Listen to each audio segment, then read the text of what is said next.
마치도록 하겠습니다. 고맙습니다. Q&A 시간 갖겠습니다. 어떻습니까? 어서 나오십시오. 저는 오늘 이 장로님을 저희 교회에 보내주신 것은 하나님의 특별한 섭리라고 생각합니다. 그러니까 우리가 이 타이밍에 저는 맨날 얘기하잖아요. 우리 교인들 건강해야 한다고. 그러니까 자, 그렇다면 백신이 안 나오는, 앞으로 잘 개발이 우리가 생각하는 것처럼 잘 안 된다고 할진데, 우리 그리스도인들은 백신 대신 어떻게 해야 되는 거예요? 바이타민C를 얼마나 어떻게 먹어야 되고, 그 다음에 하여튼 이걸 어떻게, 그리고 바이타민C 먹으면 또 결석 생긴다 그래가지고 또 안 된다 그러고 뭐 온갖 얘기를 다 하잖아요. 그러면 그걸 심플하게 좀 얘기를 해 주십시오. 예. 목사님이 지금 다 질문을 해주셔가지고 예. 여러분들, 제가 시간이 없어서 비타민C 얘기를 충분히 못했습니다만은, 비타민C는 하나님이 지으신 다른 동물들을 제가 이제 연구를 해보니까 우리가 정한 양의 무려 100배 이상을 만들고 있습니다. 그래서 비타민C는 아무튼 최소한도 하루에 우리가 정한 60mg가 아니라 그거의 100배를 드시라는 겁니다. 6000mg. 그래서 6000mg을 한 번에 드시면 안 되고 아침, 점심, 저녁에 나눠서 6시간. 왜냐하면 비타민C는요 6시간을 주기로 완전히 소멸이 됩니다. 우리 몸에 다 쓰입니다. 빠져나가기도 하고 사용되기도 하고. 그래서 6시간 이내에 재보충을 해줘야 되는데, 우리가 우연히 보니까 6시간 근처에, 꼭 6시간이 아니죠, 6시간 근처로 뭐 4시간 만일 수도 있고 7시간 만일 수도 있지만 아무튼 6시간을 근처로 3번 하는 게 보니까 식사더라 이 말입니다. 그래서 식사와 함께 드셔야 되는 이유가 또 있습니다. 그거는 우리가 식사를 할 때 음식이 위장에 들어가서 발암물질이 생깁니다. 그래서 우리가 위암이 생기는 거예요. 그때 비타민C를 같이 음식 속에 섞어주면 위암을 일으키는 어떤 한 물질을 못 만들게 비타민C가 화학적으로 막아줍니다. 그래서 비타민C 드시는 분 중에 굉장히 많은 분들이 거꾸로, 많은 내과 의사 선생님들이 걱정하는 거하고 반대로 위장이 좋아집니다. 그런데 초기에만 이게 비타민C가 산이기 때문에 속이 많이 망가지신 분들은 그걸 2000ml를 한꺼번에 드시면 속이 쓰릴 수가 있어요. 그래서 많은 내과 선생님들이 얼마나 위장 장애가 심한데 라고 얘기를 합니다. 근데 그건 아주 초기의 얘기입니다. 비타민C를 계속 드시면 점점 위장이 좋아집니다. 그렇기 때문에 그 초기의 문제를 해결하기 위해서 반드시 음식을 가득 채운 다음에 비타민C를 드시면 그런 일이 없습니다. 그리고 이런 문제가 사람마다 달라요. 저는 제 중심으로 얘기한 거예요. 그래서 자기가 알아서 2000ml 난 불편하다 그러면 반으로 줄이시면 돼요. 1000으로 줄이시면 돼요. 그래서 줄여서 하루 이틀, 한 달, 2달 하다가 2알을 쓱 아무 문제가 없습니다. 지혜롭게. 왜냐하면 내가 여러분들의 몸을 모릅니다. 여러분들의 몸 상태는 여러분들이 잘 아시기 때문에 제가 준 지침을 중심으로 해서 자기 몸에 맞추시면 됩니다. 그 다음에 결석의 문제는요, 맞습니다. 결석이 이게 이제 좀 유식한 얘기로 여러분들, 수산화칼슘, 우리 대한민국 사람에게 제일 많이 생기는 결석이 수산화칼슘이에요. 그런데 비타민C가 대사가 되고 남는 물질이 수산이라는 게 나옵니다. 그래서 칼슘도 많고 수산이 많은 사람들은 요로 결석이 생길 수가 있습니다, 이론적으로. 그런데 저는 엄청난 양을 먹습니다. 저는 여러분들에게 6000ml라고 하면 저는 뭐 20g 이상씩을 먹고 있습니다. 그걸 30몇 년을 했습니다. 저는 근데 돌이 안 생겨요. 여러분, 그게 무슨 얘기냐면 제 주위에는 돌 생긴 사람이 없어요. 그게 무슨 얘기냐면 칼슘하고 수산이 있다고 해서 꼭 돌이 생기는 게 아니에요. 그 두 놈이 만나는 조건이 뭔지 모르지만 있어야 돼요. 그래야 돌이 생기는 거예요. 그러니까 무슨 얘기냐면, 나는 한 번이라도 결석으로 고생을 해본 적이 있다 하는 사람은, 그분은 조건이 완성이 되어 있는 분이에요. 그런 분에게 재료를 공급해 주면 더 잘 생기죠. 그래서 나는 한 번이라도 결석에 걸린 적이 있는 사람은 비타민C를 드시면 조금 더 자주 생깁니다. 그건 확실해요. 제가 부정하는 게 아니에요. 그런데 여러분들, 어차피 결석은 여러분들 물을 많이 드시는 수밖에 없어요. 결석은 비타민C 안 드셔도 생기는 분은 계속 생깁니다. 안 생기는 분은 영원히 안 생겨요.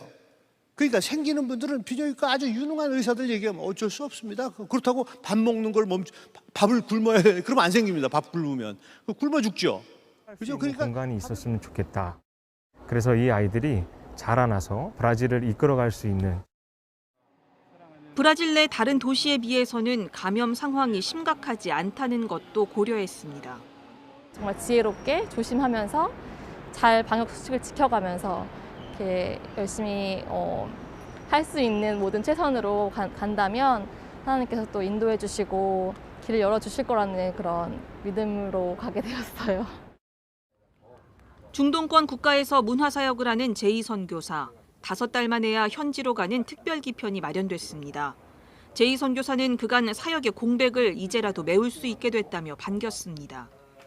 마스크도 가능한 많이 챙겨갈 계획이지만 그렇다고 한국에서처럼 철저하게 방역 수칙을 지킬 수는 없을 거라고 말했습니다. 와서 동질화된다고 그래놓고선 자기만 특수한 상황으로 있다면 일반성이 깨지지 않나요? 물론 그렇다고 똑같이 그럴 수는 없겠지만 봐가면서 눈치껏 너무 튀지 않게 그렇게 해야 되지 않겠는가. 코로나19 확산이 심각해지면서 귀국하는 선교사들이 늘고 있지만 입국이 통제되거나 하늘길이 막히면서 선교지로 복귀하고 싶어도 나가지 못하는 선교사들도 적지 않습니다. 가야 되는데 못 가는 그 사람들의 답답함을 더 위로하고 더 기도해 줘야 된다는 생각이 든다는 거죠. 저도 마찬가지로 가야 되는데 못 가는 것에 대한 아닌데도 불구하고 죄책감 같은 게 나 스스로 있거든요. 제이 선교사는 일시 귀국했다가 출국하지 못하는 선교사들의 마음의 부담을 파송교회들이 헤아리고 위로하며 인내해 달라고 당부했습니다. CBS 뉴스 천수연입니다. 통계 수치를 조작을 하는 거죠. 그리고 숫자가 최근에 며칠 사이로 보면 많이 나왔죠. 그러면 며칠 사이로 과거에 나온 거를 집단을 보면 다 폐쇄시켜야죠. 콜센터 다 문 닫아야 됩니다. 왜 문 안 닫아요? 오히려 기독교보다 훨씬 더 많은 숫자가 확진자가 나왔는데 이 정부가 기독교를 너무 우습게 하는 게 아닌가. 저들은 한국 교회가 얼마나 이 문제에 민감하고 교회의 본질이 무엇인지 많이 여기에다가 가만히 있던 기독교인들 좀 보수적이구나 수동적이고 이거는 뭐 그래도 정부랑 부딪히는 걸 싫어하시는 온건한 분들이 많아요. 교회는. 그래서 우리가 열심히 싸워도 잘 외치지 같이 따라오지 못하는 분들이 많은데 어쩌면 여기에 한국교회 폭탄을 던진 게 아닌가. 오늘 6시부로 실정법이 어긋난다고요? 해보라고 하세요. 제가 분명히 말씀드립니다. 10만 명, 100만 명이 걸려보세요. 여러분 다 감옥에 가세요. 대한민국은 몇만 명밖에 수용이 안 됩니다. 그리고 다 들어가세요. 목사님들 다 감옥에 갈 각오를 하세요. 저부터 갈 테니까 그냥 교회에서 마음 놓고 하세요. 여기에 대해서는 국민 저항권이 발동이 될 것이고 교회 탄압과 핍박이 될 것이고 반드시 여기에 대해서는 우리가 승리하는 겁니다. 이거는 전 세계 여론도 우리 편이고 이것은 있을 수가 없어요. 이건 독재 국가, 전체주의 국가에서나 공산 국가에서나 있은 일이에요. 어떻게 어떤 정권이 역대 정권이 기독교를 이렇게 박해한 적이 있어요? 있을 수가 없어요. 정세균 총리는 문책당해서 해임해야 되고 문재인 대통령 사과해야 되고요. 많이 이거 밀어붙였다가는 각오하시기 바랍니다. 우리 끝까지 투쟁해서 현 정권 무너뜨리고 말 것입니다. 이것은 제가 한국교회 수호 결사대 공동대표 입장이고 또 저는 기독교인이고 목사 입장에서 분명하게 경고합니다. 즉각 처리하시기 바랍니다. 만일 6시 이후로 발의돼 갖고 고발하는 사람이 있으면 저희가 다 보호할 것이고 저부터 감옥에 갈 거니까 각오하시기 바랍니다. 처벌하는 게 아니라 처벌했다 하면 거기에 대한 반드시 책임을 묻고 끝까지 투쟁할 것입니다. 두려워하지 마시기 바랍니다. 끝까지 벌금이요. 벌금 매겨보라고 했어요. 정권이 무너지는 조종이 울리는 날이라고 저는 보고 있습니다. 오늘 6시부로 현 문재인 정부는 무너집니다. 우리 기독교인 여러분 위축되지 말고 그대로 했던 일을 그대로 하시기 바라시고 교회에서 예방수칙을 잘 지켜서 예배드리고 지금처럼 너희와 기다에 대이는 싸게 빛을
그래서 이제 이런 그 전반적인 세계적인 그 구조의 그런 그 속에서 결국 이제 왕이신 주님께서 일하시고 행하시고 마지막 세계 선교를 완성하신다. 그런 의미에서 이제 3만 명의 전 세계에 나가 있는 한국 선교사님들 힘내시고 이것이 주님의 기회고 우리가 기도의 기회고 또 복음의 기회고 또 신속한 세계 복음화가 이루어지는 또 하나님 나라가 완성되는 기회이기 때문에 결정적으로 일을 하시는 아마 그런 기회로 삼으시면 좋을 것 같습니다. 지금 이제 맡고 계신 게 참 많으시잖아요. 각 분야에서 지금 활발하게 활동하고 계신데 각 분야의 또 활동 계획, 비전 이런 거 좀 나눠주시면 좋을 것 같아요.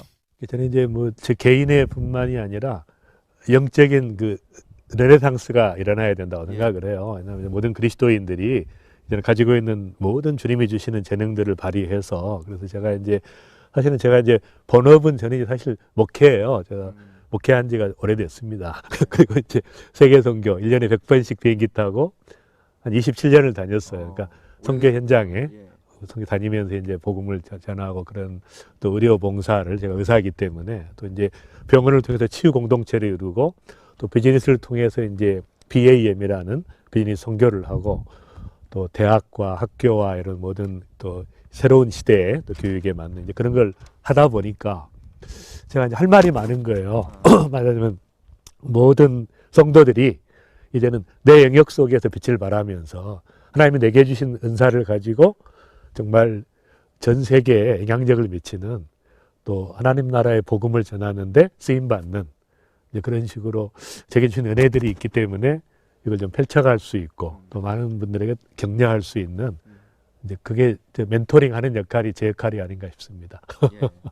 어쨌든 이제 코로나19는 언젠가 끝날 거고요. 이제 포스트 코로나 시대를 대비를 해야 되는 상황인데 이제 한국교회와 성도님들이 그런 부분에 있어서 또 어떻게 좀 대비를 해나가야 될까요? 이제 제가 뭐 가끔 이야기합니다. 문명사의 대변혁이 일어났으니까 이제 그런 구조에서 이제 성도들은 앞으로 미래에 대한 예측을 정확하게 하고 거기에 적절한 포지셔닝을 하면서 영향력 있는 삶을 살고 그러니까 이제 정말 이 사회 속으로 들어가서 이제는 빛과 소금으로 녹아 들어가면서 그러니까 교회 중심의 신앙이 아니라 교회에서는 은혜를 받지만 현장에 가서 열정적으로 오히려 복음과 사랑을 전하는 현장에 이제 그런 증인이 돼야 되고 그다음에 이제 만인 제사장으로 우리가 많이 불려왔지만 이제는 만인 사역자로 또 만인 선교사로 그래서 모든 성도들이 경각심을 가지고 깨어서 이런 시대일수록 오히려 절호의 기회니까 우리에게 빛을 발할 수 있는 어두울수록 더 빛을 발하는 거니까 그런 의미에서 성도들이 이 그리스도인들이 정말 이 모든 상황에서 정말 빛을 발할 수 있는 찬스가 왔고 하나님께 또 한국을 높이셨잖아요 이번에. 그래서 저는 뭐 BTS도 그렇고 아카데미상도 그렇고 이제 코로나 모든 상황이 한국을 높이시는 거예요 하나님께서. 그러니까 이것이 이제 세계 선교의 기회라는 거예요. 아마 통일도 이제 좀 빨리 되지 않을까 하나님 역사하시면. 그래서 저는 남북이 하나 돼서 정말 마지막 세계 복음화를 이루어가는 그냥 통일 자체가 무슨 의미가 있겠어요. 근데 이것이 이제 하나님이 쓰시는 게 의미가 있으니까 그래서 그런 모든 상황들이 한국을 높이시고 또 한국을 통해서 복음을 또 전하게 하신 하나님의 계획이 아닌가 그런 생각이 있어서 얼마나 기분이 좋은지 모르겠어요 집에. 그렇군요. 예. 어쨌든 이제 박사님 말씀처럼 이번 코로나19를 계기로 해서 한국교회와 또 전 세계의 선교사님들이 복음 확장의 계기를 좀 삼았으면 좋겠습니다. 오늘 말씀 감사합니다, 박사님. 감사합니다.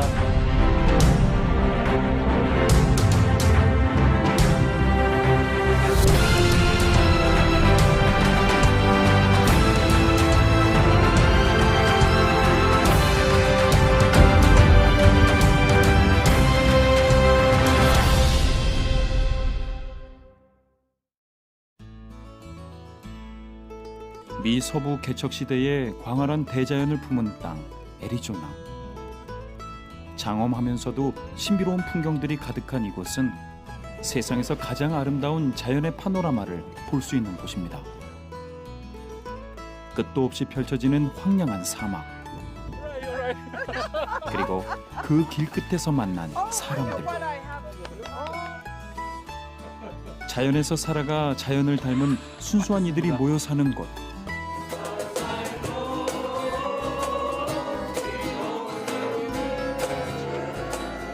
그리고 이곳에서 피어나는 하나님의 사랑 이야기.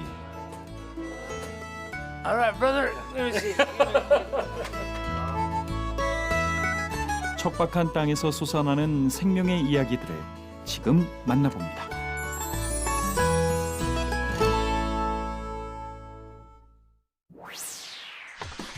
미 남서부에 위치한 애리조나. 대한민국 면적의 3배 크기이며 세계적인 국립공원이 많기로 유명한 산악지형의 땅입니다.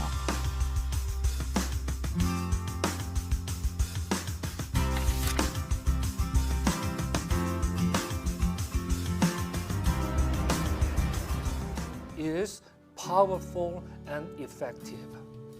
Again, he prayed, and the heavens gave rain, and the earth produced its crops. My brothers, if one of you should wander, 찾아오는 이, 살로 오는 이 하나 없는 외로운 이곳. 그렇지만 이 시간 그들은 가장 어두운 곳을 찾아오신 예수를 만나고 있습니다. 앞으로 모든 민족이 호피를 보게 될 것이다. 많이 어렵고 힘든 가운데 살아가는 건 분명하지만 그 가운데 그래도 한 사람씩 한 사람씩 또 하나님을 만나려고 하는 그런 마음이 있고요. 발걸음이 또 끊이지 않고 이어지고 있습니다. 그런 발걸음들이 쌓이고 쌓이면 그 사람들이 호피 사람을 변화시킬 수 있는 주체가 될 수 있겠죠. 그 작은 시작이 지금 벌써 시작됐기에 저는 하나님께서 이 땅을 정말 사랑하고 있고 이 민족을 들어 쓰실 것이다. 그냥 단지 이 민족을 구원하실 것이다가 아니라 이 민족을 통해서 큰 역사를 이루실 것이다.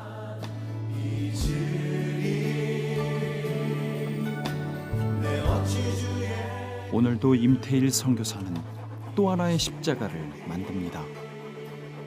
메마른 가슴에 하나님 사랑의 불씨를 전할 십자가.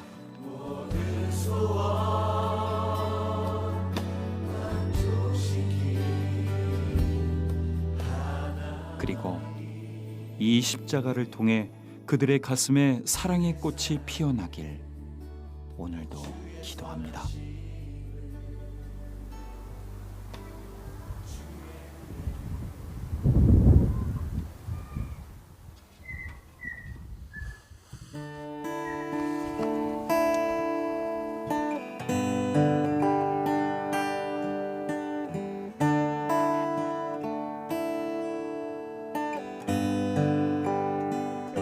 그 해적들로부터 보호할 수 있는 막강한 군사력, 다시 말하면 강력한 해군을 가진 나라들이 해상을 장악하고 식민지를 개척해 나가면서 항로를 개척해내죠. 그리고 다른 사람들이 거기를 넘보지 못하도록 만든 이런 해군력, 군사력이 같이 병행이 됐을 때 그 사람들에 의해서, 그 나라들에 의해서 이제 선교사들이 가게 됩니다.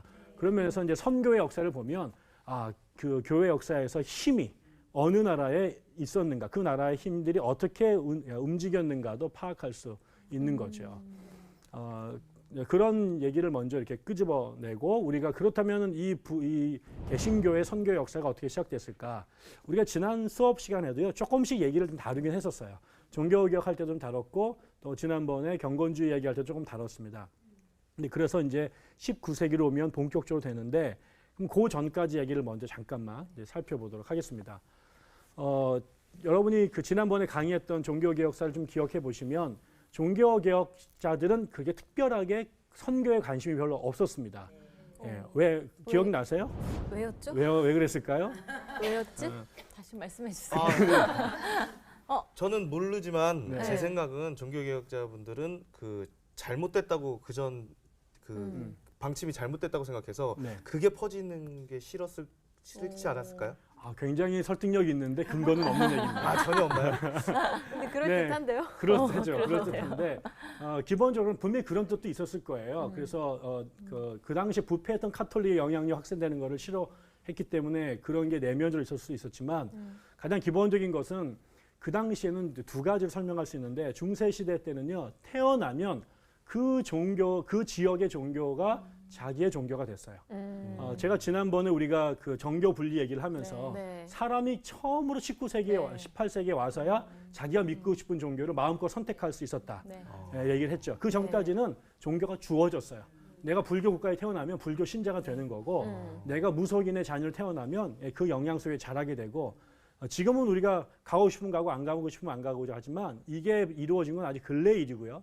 그러니까는 내 신앙이 누가 전하는 게 아니라 태어나는 거에 의해서 결정이 되던 시기였기 때문에 굳이 선교를 해야 될 생각이 별로 없었고요. 거기다 나중에 종교 개혁이 전쟁을 카톨릭과 했잖아요. 그리고 1550년 주의 영이 함께함이라 성령이 계시네 할렐루야 함께하시네 좁은 길을 걸으며 밤낮 기뻐하는 것 주의 영이 함께함이라 나와 동행하시고 모든 염려하시니 나는 숲의 새와 같이 기쁘다 내가 기쁜 마음으로 주의 뜻을 행함은 주의 영이 함께함이라 성령이 계시네 할렐루야 함께하시네 좁은 길을 걸으며 밤낮 기뻐하는 것 주의 영이 함께함이라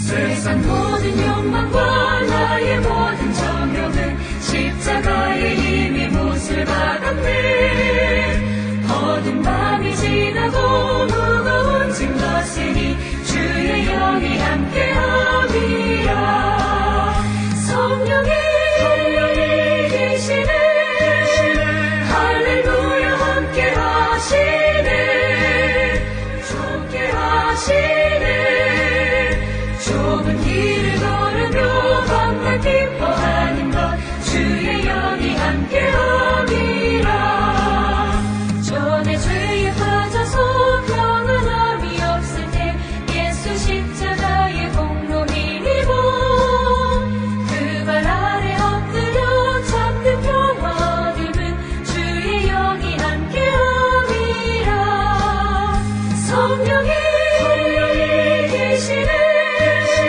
할렐루야 함께하시네 좁은 길을 걸으며 밤낮 기뻐하는 것 주의 영이 함께함이라 나와 동행하시고 모든 염려하시니 나는 숲의 새와 같이 기쁘다 내가 기쁜 마음으로 주의 뜻을 행함은 주의 영이 함께함이라 성령이 계시네 할렐루야 함께하시네 좁은 길을 걸으며 밤낮 기뻐하는 것 주의 영이 함께함이라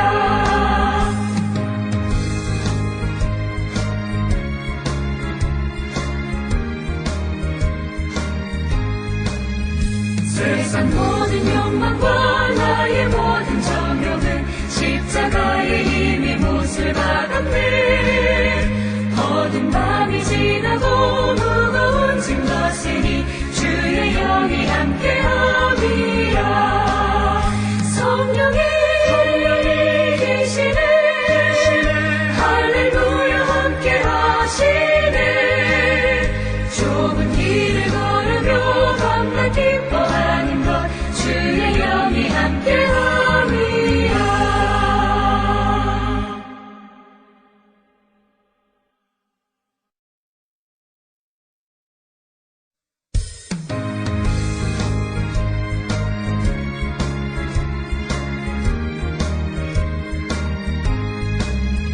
내가 매일 기쁘게 주의 얘기 행함은 주의 팔이 나를 안보하니요 내가 주의 큰 복을 받는 참된 비결은 주의 영이 함께함이라 성령이 계시네 할렐루야 함께 하시네 좁은 길을 걸으며 밤낮 기뻐하는 것 주의 영이 함께 사역을 하면서 경험한 것을 적었습니다.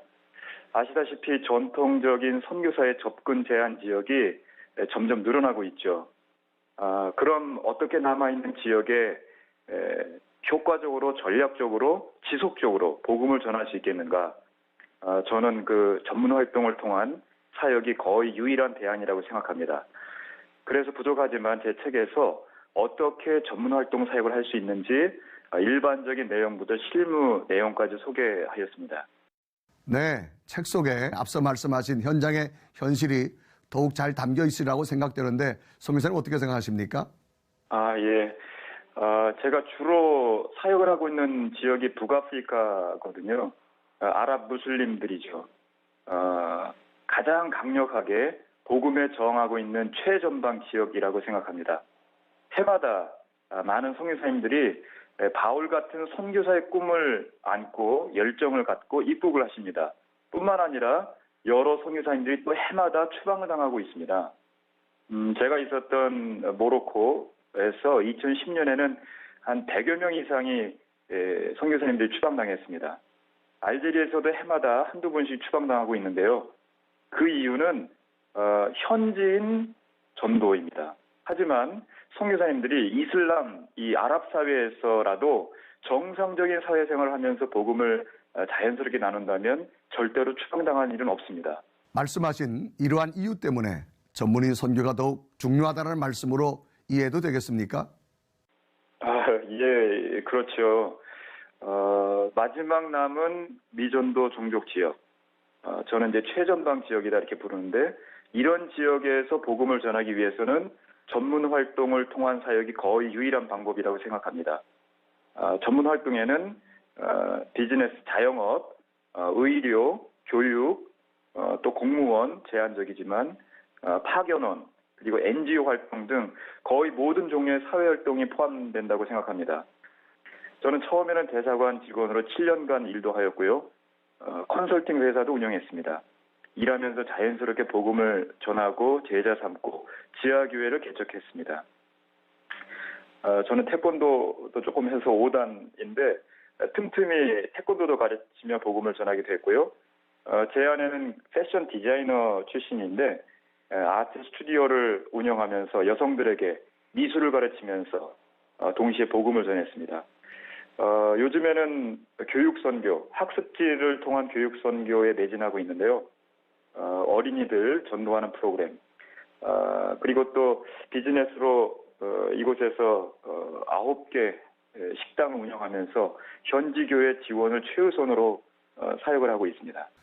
선교사님 사역 규모도 대단하신 것 같습니다. 그렇게 할 수 있었던 것도 바로 전문인 선교를 통해서 그들의 생활 속으로 들어갔기 때문이라고 가능하다고 생각되는데 그렇습니까?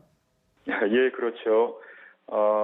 성공적인 직업 공동체 뿐만 아니라 신앙 공동체를 이루는데 노력을 하고 있습니다. 현지 지하교회와 함께 서점, 기독교 서점이라든지 또 성경 인쇄소, 또 성경 학교 이런 것도 이제 운영을 하고 있는데요. 최근에 계속해서 이 사하라 사막 중심부에 있는 그 종족들, 사하라위 종족, 투아레그 종족 이런 종족들 복음화를 위해서 여러 계획들을 진행하고 있습니다. 이런 곳은 외부인의 접근이 거의 없고요. 또 독립운동이라든지 테러리즘 이런 것 때문에 위험하고 좀 험악한 지역인데 그러나 저는 믿기로는 반드시 하나님의 말씀이 모든 민족에게 전해질 것이다. 저는 이렇게 믿고 있는 것이죠. 그래서 이제 이런 그 스마트 프로젝트나 커피숍, 식당 이런 것을 통해서 이런 곳이 만남의 장소, 접촉의 장소, 그리고 이제 예배의 장소가 될 것이다. 이렇게 믿고 있습니다. 네, 사람들을 만나는 곳곳마다 예배의 장소가 되고 찬양이 울려 퍼지는 꿈을 함께 꾸고 기도하겠습니다. 선교사님 오늘 말씀 감사합니다. 예, 감사합니다.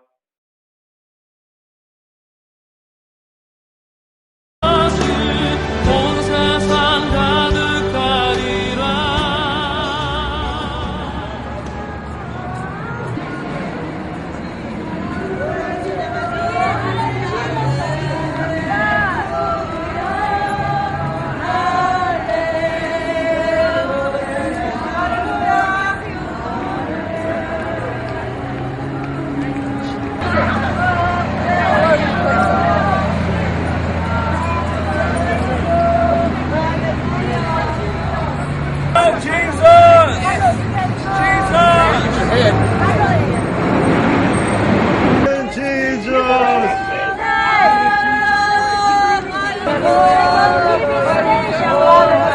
Hallelujah, chanting our miracles, hallelujah.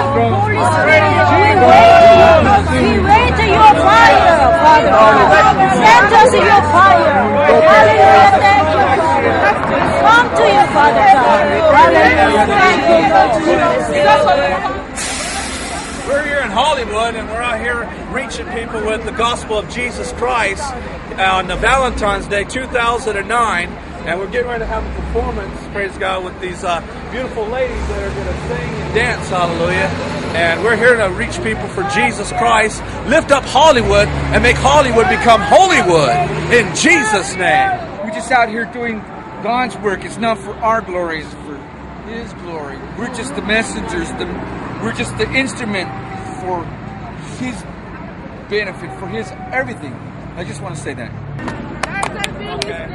Father, we just thank you, Lord God, that as we finished up here today in Hollywood, Lord God, that we lift up the name of Jesus, that when you lift up the name of Jesus, that all men would be drawn unto you, Lord God, and we pray that all men and women 살다 우라니 연기처럼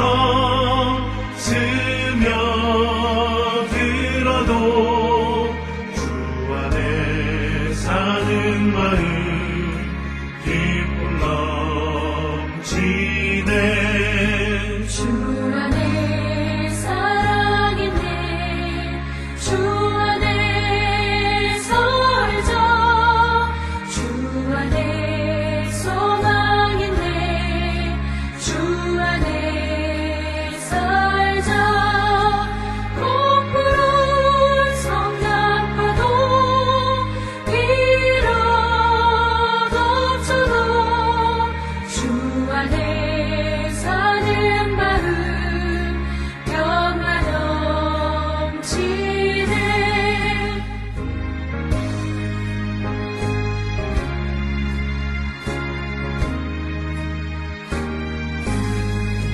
주 안에 영생 있네 주 안에 살자 주 안에 천국 있네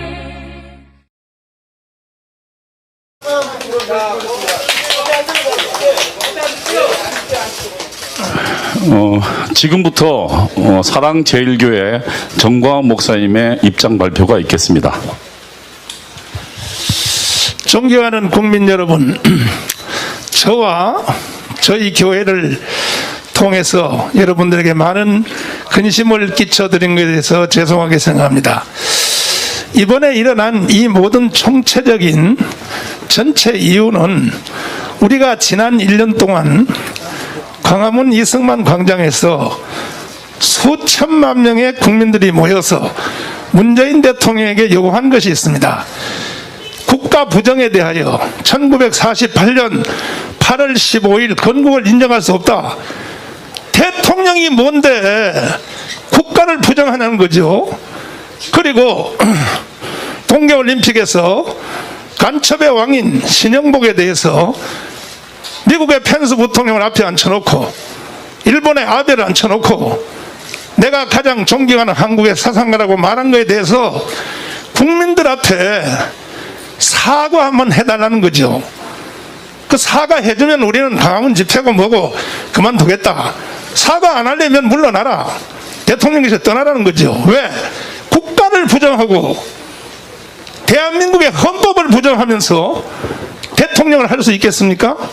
그러나 거기에 대한 해답은 하지 않고 틈만 있으면 저와 우리 교회를 제거하려고 여기 재개발을 선동해서 우리 교회에 진입을 몇 번 시도하다가 근본에 이제 드디어 중국의 우한 바이러스 사건을 통해서 이것을 전체적인 것을 우리에게 뒤집어 씌워서 사기극을 펼치려고 했으나 국민 여러분들의 현명한 판단 때문에 실패한 걸로 보입니다.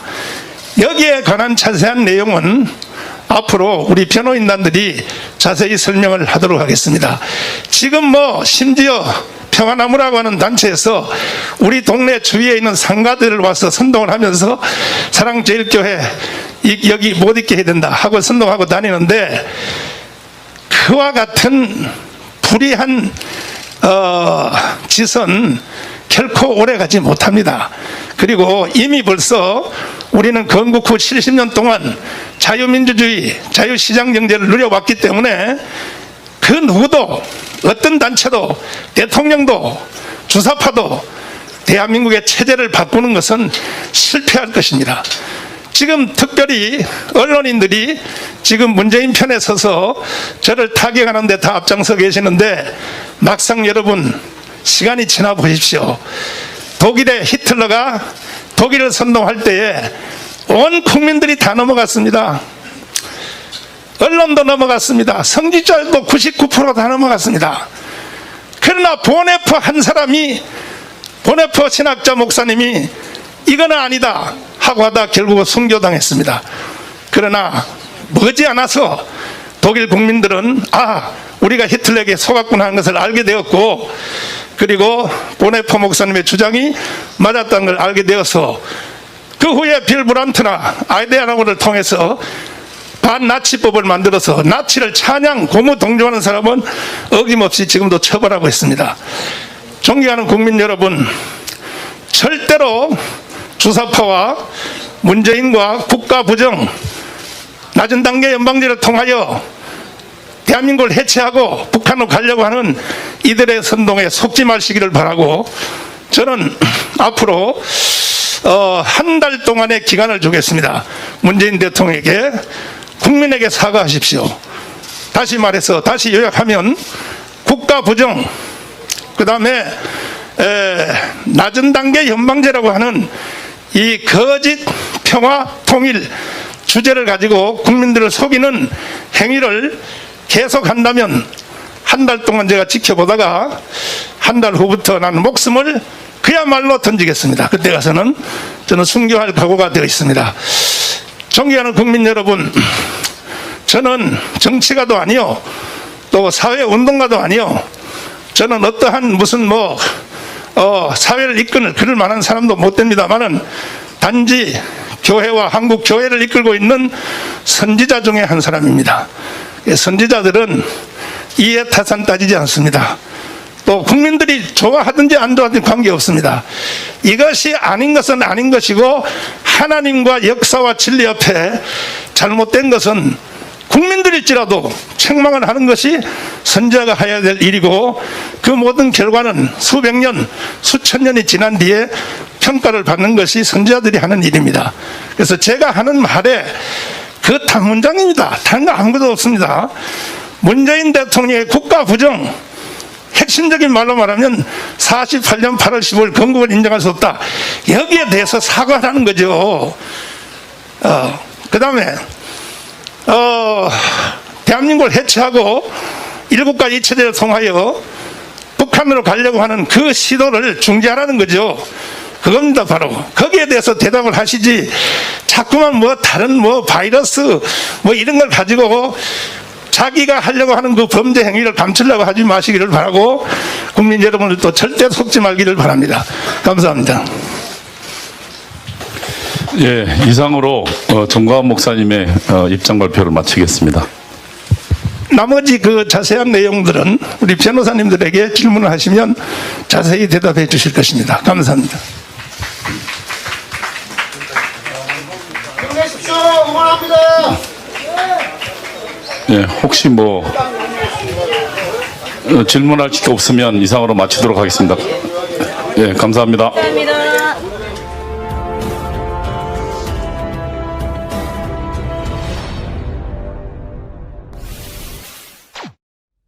사랑제일교회 변호인단 성명서 1. 문재인 대통령에게 요구한다. 본 교회의 관련 누적 확진자 수 발표에 관해서 교회가 청구한 정당한 정보 공개에 즉시 응답하라. 매일 수차례씩 전 언론을 통해 당당하게 본 교회 누적 확진자라고 발표를 하면서 당연히 보관하고 있을 확실한 과학적, 의학적, 법적 근거 자료 일체를 즉시 공개하지 않는 이유가 무엇인가? 또다시 밝혀지는 사실은 미국을 비롯한 세계 선진국이 국민 인구수 대비 24% 수준의 검사를 실시하는 동안 한국은 고작 3%대로 세계 110위권대 수준의 검사만 해왔다. K방역이라고 자화자찬하던 그 기간 동안은 우습게도 코로나 검사 자체를 극히 적게 해왔다는 것이다. 검사를 하지 않아 적게 나온 매일의 신규 확진자 숫자 가지고 K방역이라고 자화자찬한 것은 국민 건강과 감염 현황이라는 중대한 사안을 가지고 대국민 사기를 벌인 것이다. 8.15를 전후로 하여 갑자기 그동안 검사 자체를 자제해온 기조에서 확 돌변하여 본 교회 첫 확진자를 중심으로 접촉자도 아니고 증상도 없는 무증상자들을 무한대로 강제 검사를 강요하기 시작해 그 결과를 가지고 교회와 집회자들만을 집중 타겟 삼아 주범으로 몰아가는 것은 더더욱 심각한 범죄 행위였다. 문재인 대통령의 K방역은 대국민 사기다. 오히려 그때그때 정치 유불리에 따라 코로나 검사 및 확진자 수, 사망자 수를 이용하며 국민 공포를 조장해 국민을 들었다 놓았다 철저히 농락한 것이다. 이제는 문정부가 집에만 있으라, 3단계 격상, 파업의사 처벌 등으로 온 국민을 벼랑 끝으로 내몰며 동시에 그 책임까지도 교회와 집회자들 등 자신의 탄핵을 촉구했던 국민들에게 뒤집어 씌우며 공산당 홍위병 같은 인권 침해 범죄를 자행하고 대한민국을 그야말로 지긋지긋한 거짓말, 사기의 천국으로 끌고 가고 있다. 미국 트럼프 대통령이 한국의 방역에 대해서 미국과 한국은 검사 숫자가 다르다. 코로나로 인한 사망자라는 계산과 그 숫자 발표에도 의구심이 있다. 라는 코멘트를 해왔던 것의 의미를 조만간 온 국민이 다 알게 될 것이고 이미 상당수의 국민들이 문재인 코로나의 어이없는 대사기극을 간파하였다. 문재인은 진실한 방역과 국민 건강과는 하등 상관없는 교회와 광화문 집회자들만 쫓아다니고 잡으려는 짓을 즉각 멈추고 인구수 대비 20%대에 이르는 국민 검사를 즉각 실시하여 보라. 그 결과 수천 명의 양성 확진이 쏟아져 나온다면 그간의 모든 K방역 대국민 사기를 국민 앞에 무릎 꿇고 사죄하고 그간의 모든 방역 비용을 자신의 사죄로 변상하고 즉시 대통령직에서 물러나고 국민과 법의 심판을 받아야 할 것이다. 이상 우리의 요구가 관철될 때까지 온 국민 앞에 더러운 바이러스의 온상이자 책임자로 낙인 찍혀 생매장을 당한 우리는 이 피맺힌 억울함을 온 마음으로 주님께 서원하고 우리의 명예회복과 진실 규명은 물론이고 그동안 K방역이라는 문재인 코로나 사기극에 속아 온갖 두려움과 증오와 생계의 위험마저 느끼며 고통받아온 우리 국민들을 위해 끝까지 싸울 것이다.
할렐루야 길막혀도 나는 가리 주의 길가리 분노라가 길가려도 나는 가리 다시 와 하나님이 이런 걸 왜 만들어 놨을까? 도대체 왜 만들어 놨을까? 그러니까 우주의 넓이는 말할 수 없이 크고 빨리빨리 진행하겠습니다. 그런데 그 많은 태평양의 모래알 숫자보다 더 많은 위성들이 다 질서를 갖춰서 자전과 공전을 한단 말이에요. 자전과 공전. 자전 공전 알아요? 초등학교 때 자연시간 배웠어요? 그러니까 월화수목 금토 있잖아요. 태양계에 수성, 목성, 금성, 토성 있죠? 이게 1년에 한 바퀴 돌면서 또 스스로 돌아다니면서 자전과 공전을 하는데 이게 부딪히지 않는단 말이야. 나는 있어요. 당신이 곁에 나는 언제나 있습니다.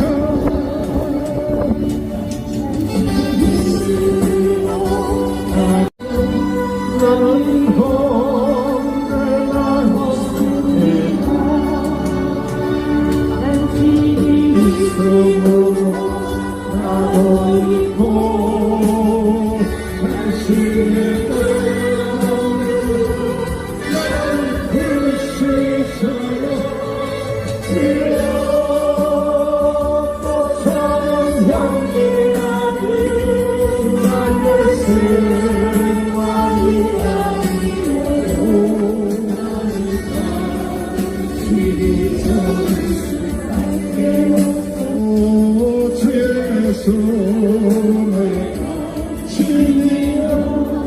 축도하겠습니다. 지금은 우리 주 예수 그리스도의 무한하신 은혜와 하나님 아버지의 극진하신 사랑, 부의사 성령님의 돌보심이 주님을 사랑하여 예배하러 온 모든 심령들과 이 예배에 참여하는 전 세계 성도들 위해 지금부터 영원토록 함께 계실지어다.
백성들이 옵니까?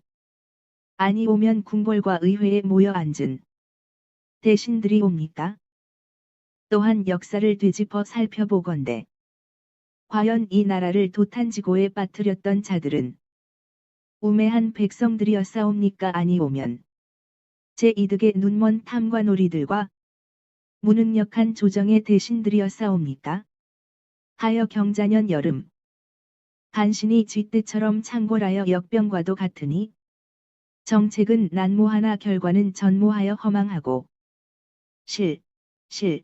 은 하나이나 은 다분하니 민심은 사분오열일진데 조정의 대신들과 관료들은 제 당파와 제 이익만 챙기며 폐하의 눈과 귀를 흐리고 병마와 증세로 핍박받는 백성들의 고통은 날로 극심해지고 있는다.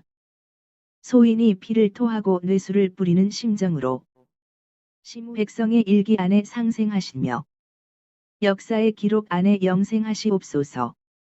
간신의 글은 제 마음 하나 담지 못하나 충신의 글은 삼라만상을 다 담는 법.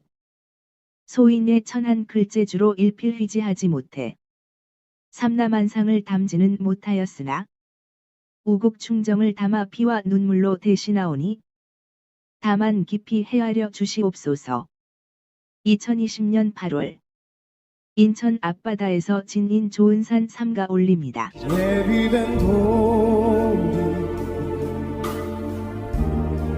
지금 내가 너와 함께 서 있을 것이라.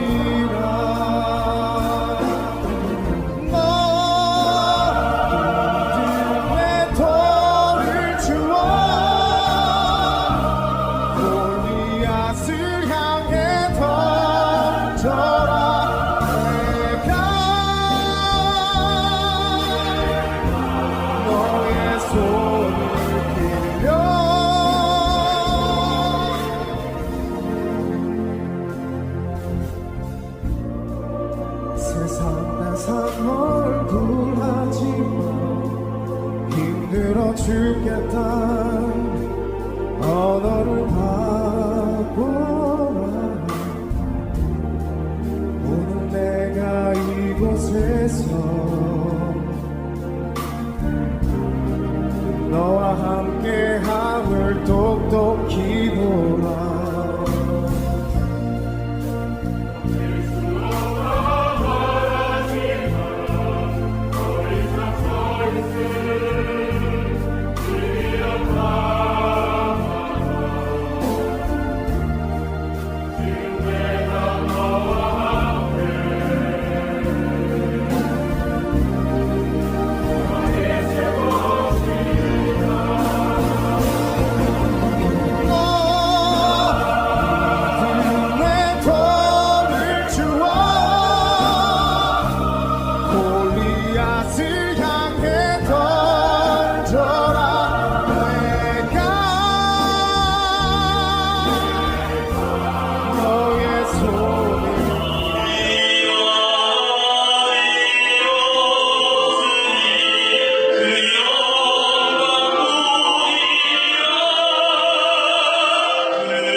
얼마나 찾기 힘드니 언제쯤 웃었는지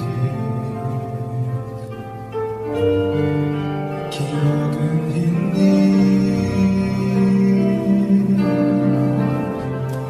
말이지.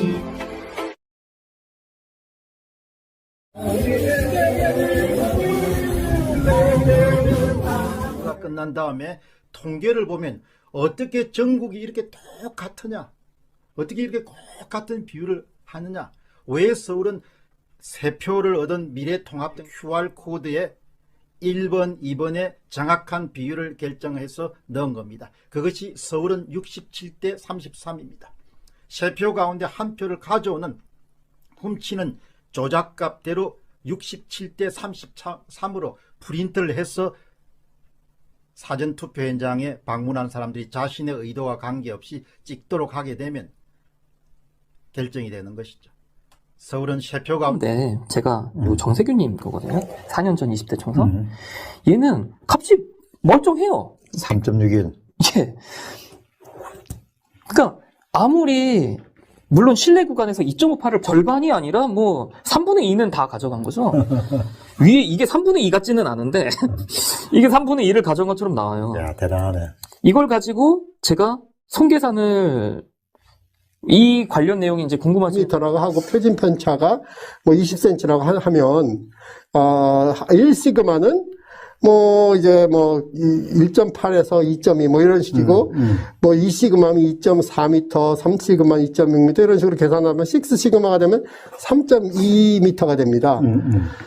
그래서 이제 이런 걸 왜 이야기하느냐 이런 게 뜻이 아니고 이거는 눈 감고 생각해도 적어도 24시그마는 그냥 떨어지는 판인데 그런 판에서 질 수는 없다는 그거 확증의 반어법입니다. 그래서 이제 다시 마지막 요약을 하면 전 박사는 자기 생명을 담보로 이번 선거는 100% 부정선거라고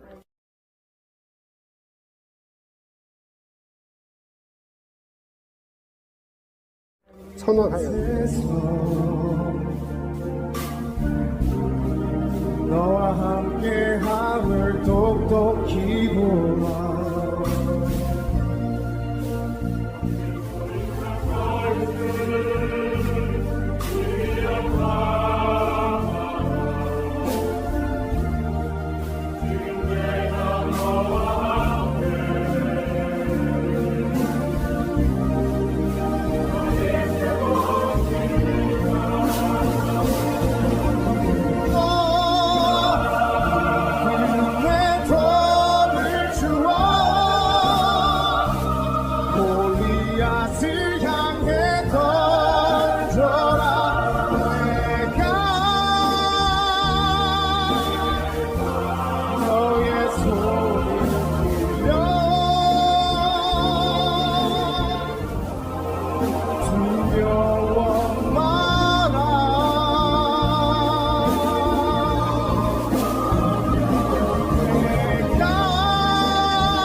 너의 손을 들어라.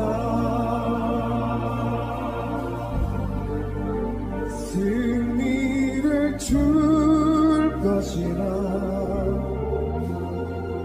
허리를 숙여 보아